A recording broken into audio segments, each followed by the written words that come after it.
For extra insight on how the ongoing Middle East conflict is impacting global markets, I'd like to bring in Eva Yi, Chief Economist at Huatai Securities. Thank you very much for joining us on the show and being with us.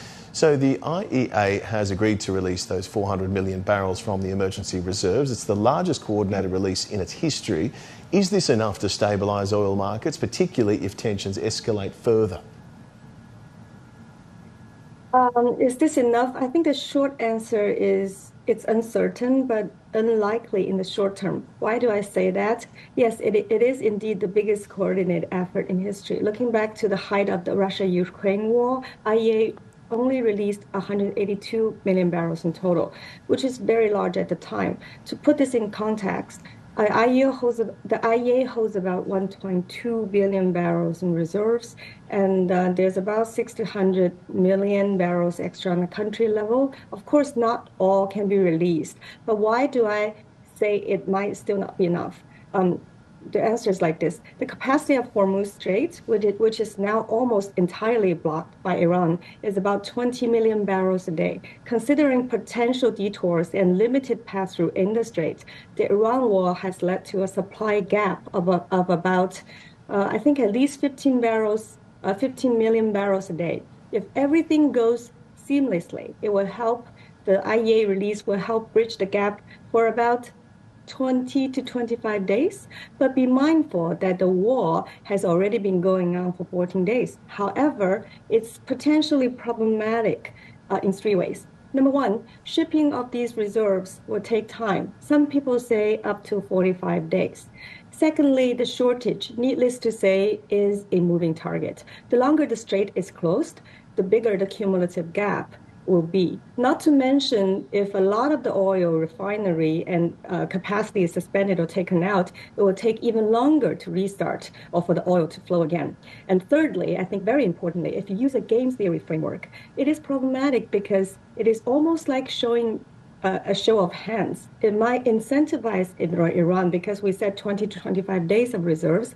It might incentivize Iran to block the strait for longer than the time reserve can last to achieve their strategic goals with the U.S.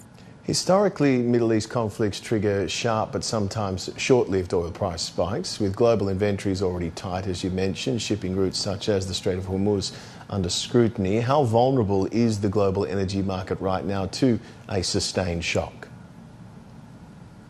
I do think it's quite vulnerable. I think the oil price market is already exhibiting this kind of stress, not only in the spot market, but also in the futures market. Now that the end of 2026 Brent oil price future has already gone up almost 30%, with no signs of stopping. However, we still have a couple of issues that might even heighten the stress. First of all, it is the first time, I need to remind everyone, it is the first time that the Strait of Hormuz has been completely closed, or essentially completely closed. This never happened before, so we need to be respectful of what kind of consequences it might bring.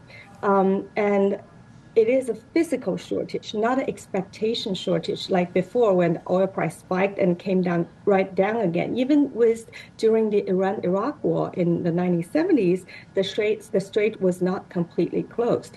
To put it into context, Russia only supplies about 7 to 8 million barrels a day.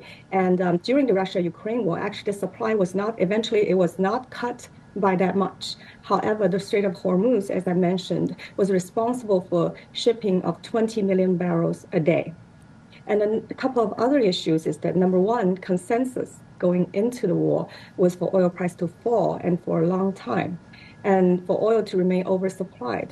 And this view has been going on for quite a few years. So there's very little capex in the past few years and very little idle capacity.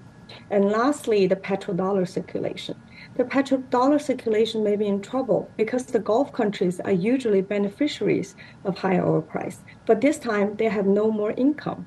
And then they, in turn, usually in the past, they use the petrodollar income to lend or invest in other countries in the rest of the world. However, this time, high oil price was precisely driven by the fact that the Gulf states cannot export oil anymore. If the dollar becomes, if their dollar income shrinks, it could create a dollar shortage as a secondary effect, which we have not seen yet. Eva Yi, Chief Economist at Huatai Securities, thank you very much for your time and your insight.